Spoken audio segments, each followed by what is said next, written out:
Hello again, Loud Elementary School students. Today on Coach Chat with Coach Spurling, we have a very special guest, Mr. Octavius from WIMZ 103.5. How you doing, Octavius? Hey, Coach, I'm great. How you doing, buddy? Doing fantastic. We appreciate you joining us today.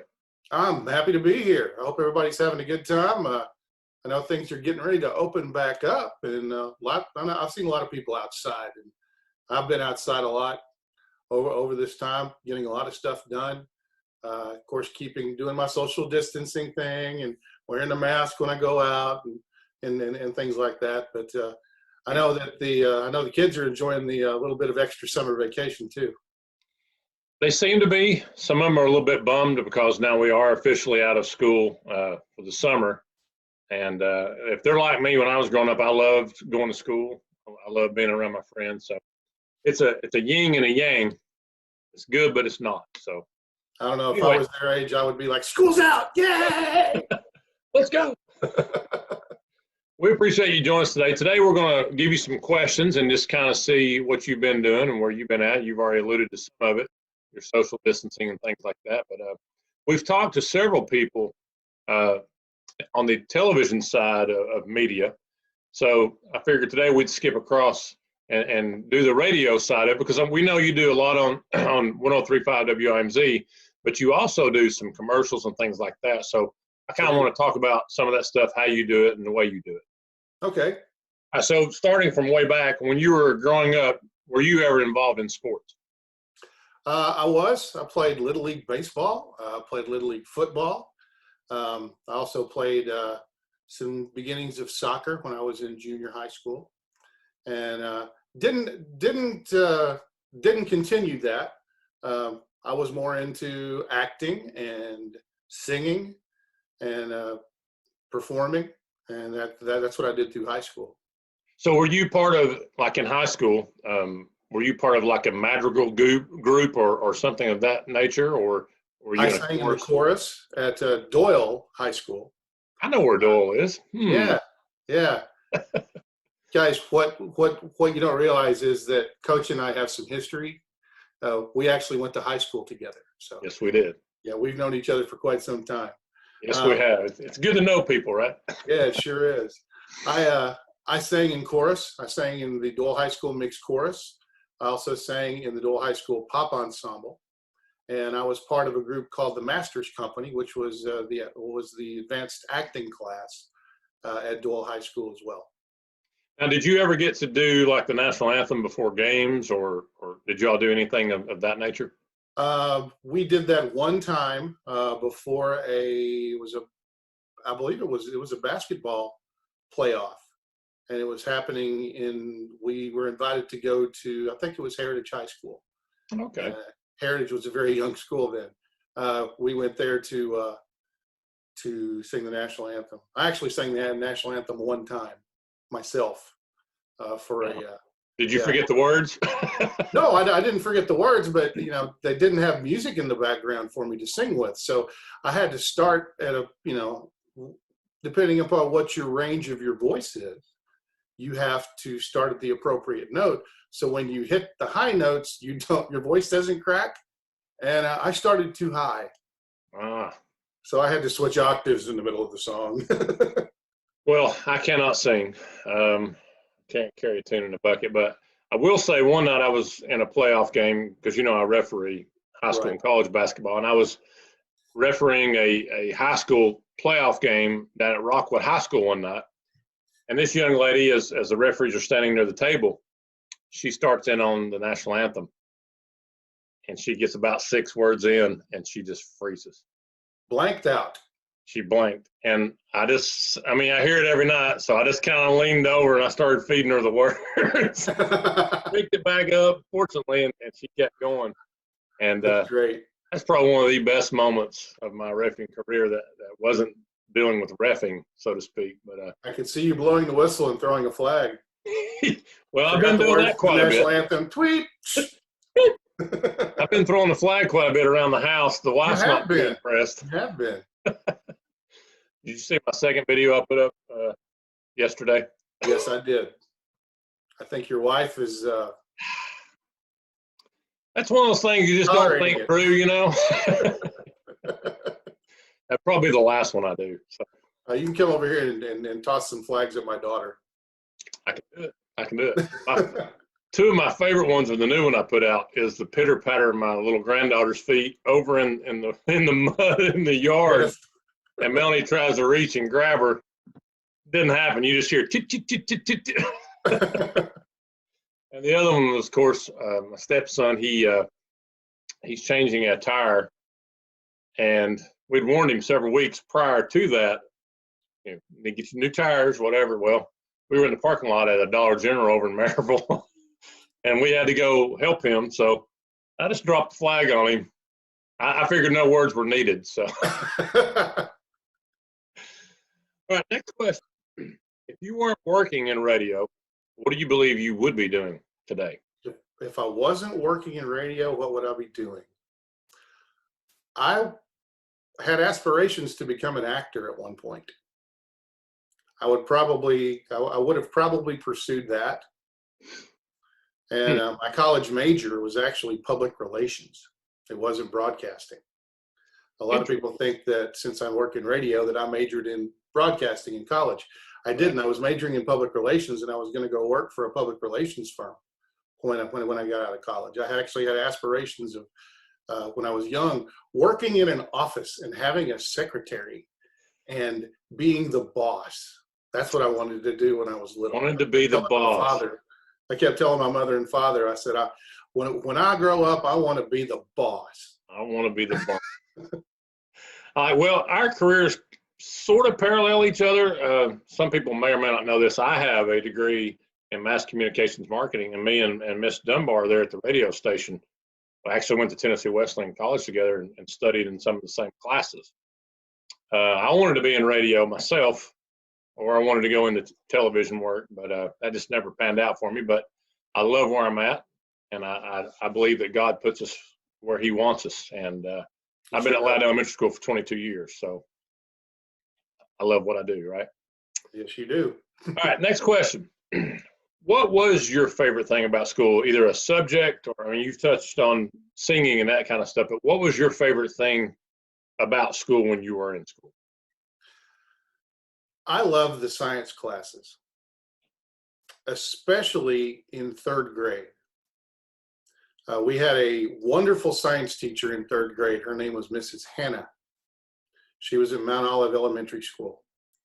And every time Mrs. Hannah brought in the film projector, that's how old I am, we watched films in class. She would bring in the film projector. We were like, ooh, we're going to learn some stuff today. This is going to be awesome. And we would watch films about the astronauts and watch films about volcanoes and earthquakes and all kinds of things that had to do with science and geography and geology. And I always loved the science classes all the way through elementary school. Love. Did you ever fashion yourself maybe going into education, being a science teacher one day? Aspirations of becoming an explorer. Like going to Africa and climbing mountains and, being like G.I. Joe. I could see that. Of course, we both have kind of like the G.I. Joe beard going right Yes, now. we do. All right, next question. How have you been active? And you touched on this earlier, but what are some things you've been doing around your house, in your neighborhood, trying to stay active and trying to stay hopefully healthy as you possibly can? Well, I guess the best way to word that question would be, what have you not done? Okay, well, you time that I've been at home. Actually, what I've been doing in my spare time, I've delivered some food and supplies to families that are not able to get out. There's 3 or 4 families in Blount County that I've delivered food and supplies to. They have large families. One of the parents has a health condition that puts them in that high risk category, and they can't go out. So with all the children, and the mother can't go out, so I end up taking groceries and supplies to these families. And we have a whole team of people some friends of mine. We've been going out and doing that. Me personally, here at home, I've done a little bit of everything. I've worked on my yard. I have I organized my garage. I took everything out of my garage and put it all back in order, which means in 2 weeks I'll have to do it again. Now, how many tools have you found when you did that? I honestly, I didn't take a count, but it's probably over 20. Wow. Just little wrenches and screwdrivers. Oh, hey, there it is. Oh yeah, I knew I had that. Where was it? So I've been doing. I parallel that too. I've been getting out doing some of those things. How's your yard looking, by the way? Yard looks great. You got straps mowed in it and everything? Yeah, I have the nice little lines. I've got down on my hands and knees and picked all the weeds out of the mulch. And yes, I like it. Everybody's yards are going to look great. One thing I have been doing that's been a lot of fun. I own a Jeep. Okay. And I like to drive off road. And I've gone off roading a lot, taken friends who've never been off roading before. There's a place up near Wartburg, Tennessee called Nemo, like Captain Nemo. Mm-hmm. It's a tunnel. It's an old abandoned railroad tunnel it was built in the 1860s during shortly after the Civil War. And the tunnel was closed in 1961, and they built a new tunnel through the mountain. Well, they just left the tunnel and pulled the tracks out. Well, it's become a Jeep trail. And you can drive through the tunnel and around the mountain and back, and it's a whole lot of fun. I've also been working on my Jeep. And then everything else, I've been, getting little projects done around the house that I normally don't have time for. Right. And staying busy. That's what I've been doing. Having fun in the process. That tunnel, it makes you wonder if maybe that could have been an escape route for some of those people out at Brushy Mountain State Prison, right? If they ever escaped. Not too far away from there. True. Really? Is it pretty close? Not too far away. Okay. All right. Next question. When things do return back to some sense of normalcy, what's going to be one of the first things you want to do, or a place that you want to go eat, or something of that nature? The first thing I want to do once things return to normal, I want to hug everybody. Because we haven't been able to even shake hands or even fist bump, I just want to hug everybody because I'm a hugger. That's just me. And that's one of the first things I want to do. Second thing I want to do, I want to go on vacation.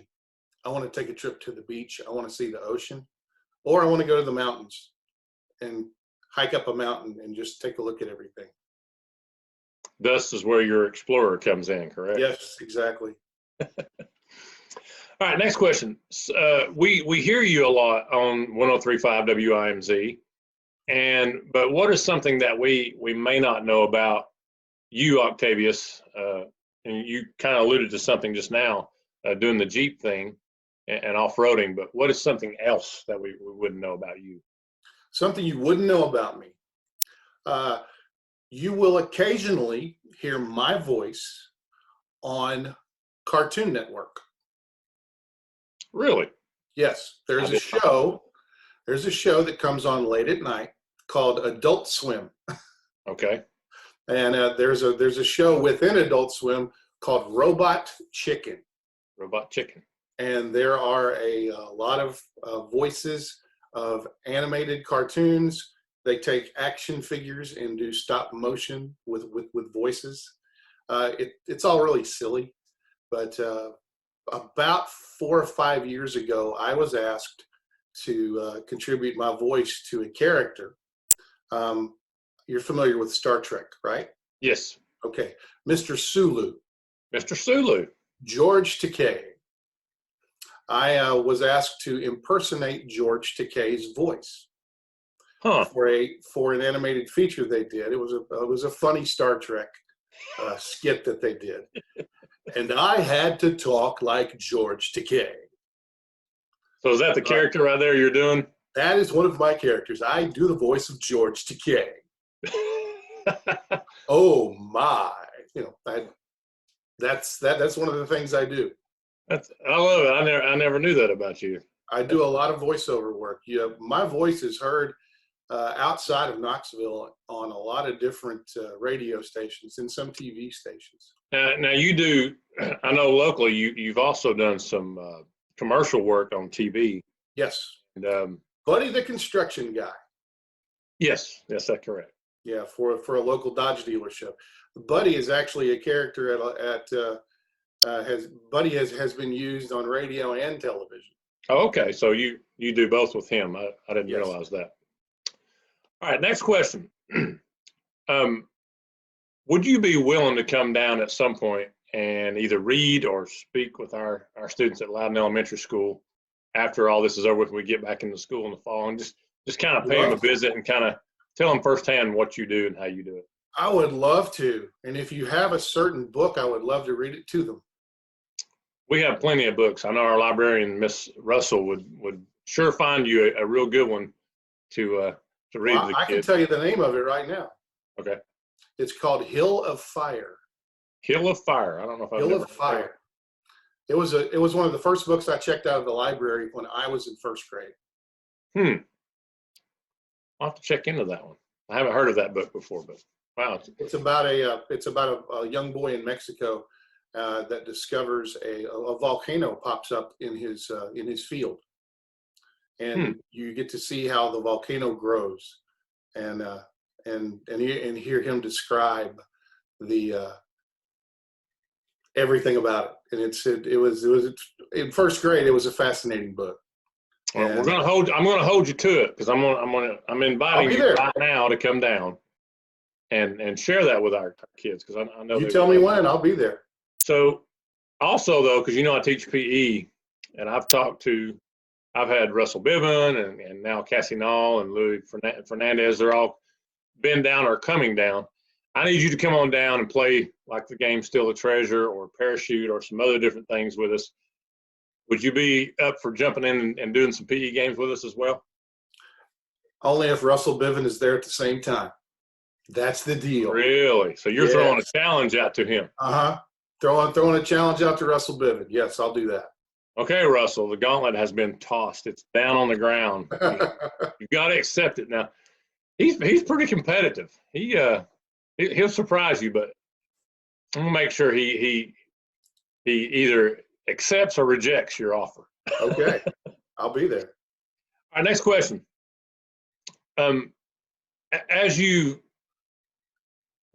What got you into wanting to go into radio? Because you had talked about earlier, you had a different degree, but what kind of spurred you over into going into radio and wanting to do that on WIMZ? My father was in television and radio for over 50 years up in Johnson City, Tennessee. He came down and taught at the University of Tennessee here in Knoxville in the Department of Broadcasting, and eventually became the Dean of College Communications, and then went down and became the Assistant Dean of Graduate Studies after that. My dad had this big, booming radio voice. He would talk normally and it would just echo through the room. And that's one thing about my dad that I always loved. When he would talk to you, it would always be very calm and serene and cool, but his voice would project everywhere. And listening to my dad talk about radio days and meeting all of the television and radio people throughout the country, because we traveled a lot to conventions where radio and TV people would go. And I met a lot of people from NBC and CBS and ABC. I met a lot of DJs from different radio stations.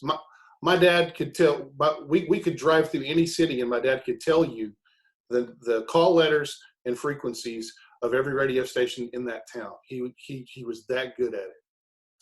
And that inspired me. And at one point while I was in college, I said, maybe I should try to work in radio. And I didn't sound good at first. I had to craft my voice. I had to work on it. I had to practice. Had to hone it quite a bit, huh? Yes, quite a bit. And so basically, I pretty much followed in my father's footsteps.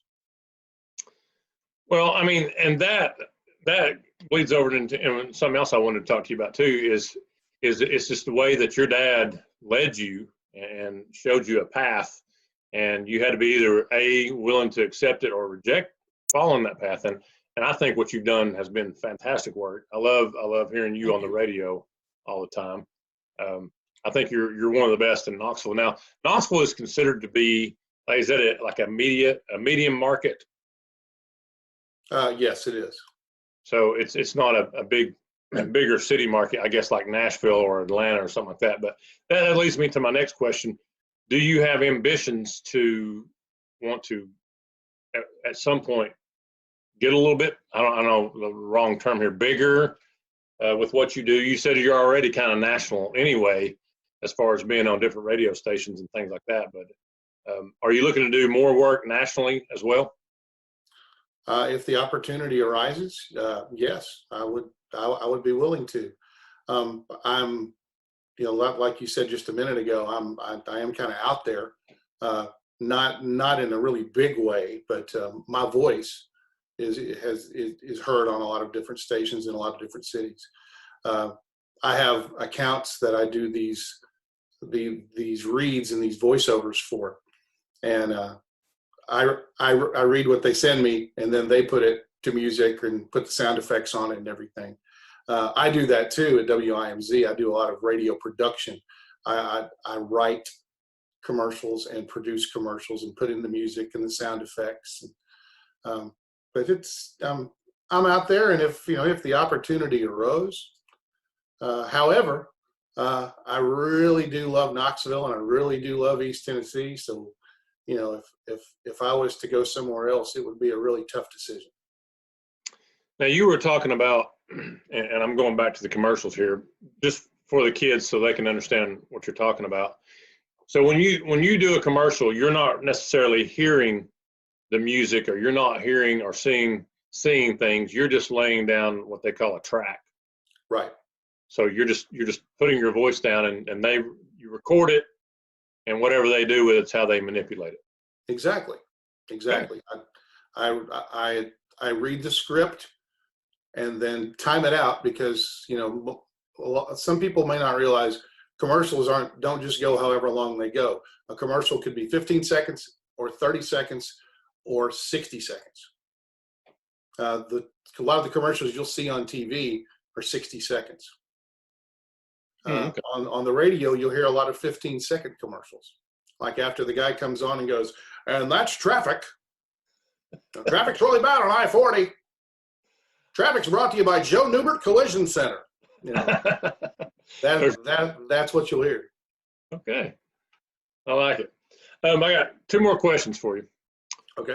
One of them is, what has been one of your favorite memories while being at WIMZ, or somebody you have interviewed or talked with on the radio, if you do interviews, or just something that you really sticks out to you while you've been at WIMZ? There's a band called Styx. A lot of us grew up listening to Styx. Everybody knows the song "Come Sail Away."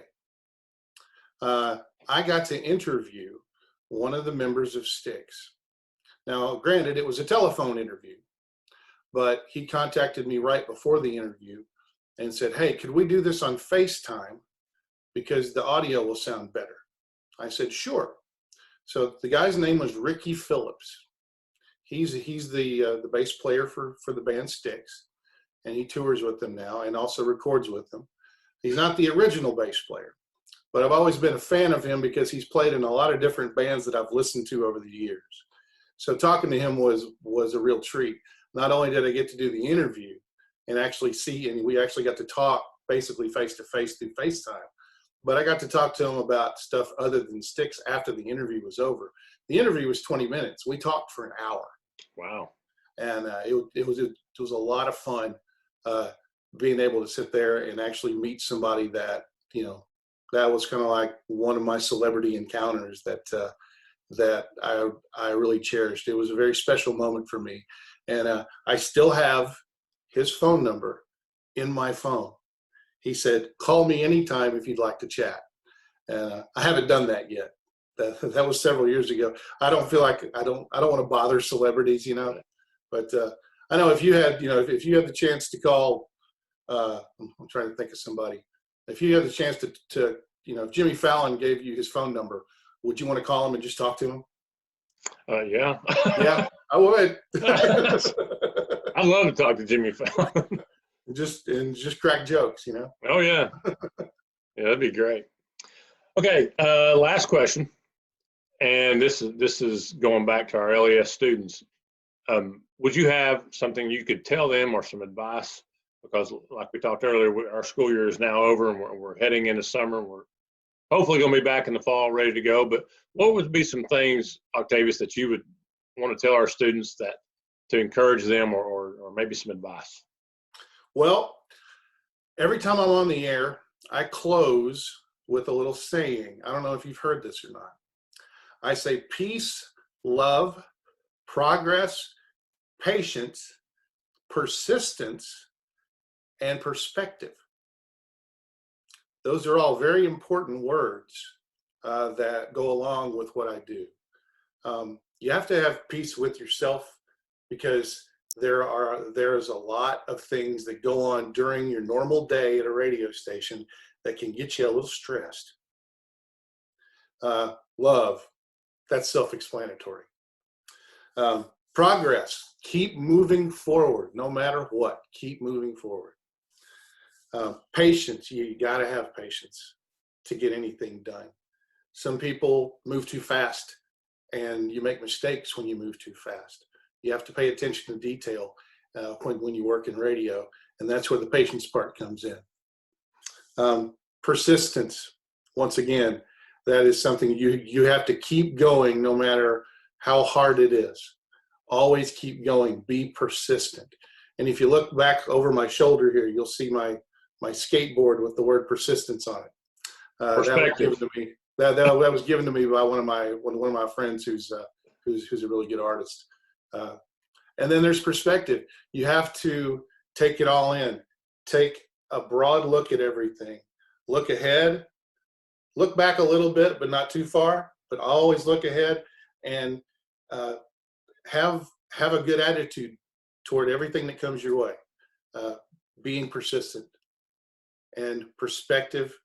That the having a good perspective on life, a good perspective on everything is one of the best things you can do. Because let's put it this way, if you're happy, everything is great. And that's where that whole word perspective comes in. Well, that's all the time we have today for Octavius. Thank you, sir, for joining us from 103.5 WIMZ. Thank you, Coach. It's been our pleasure. We really do appreciate you joining us, and we hope you have a great weekend. Hey, you guys have a great summer.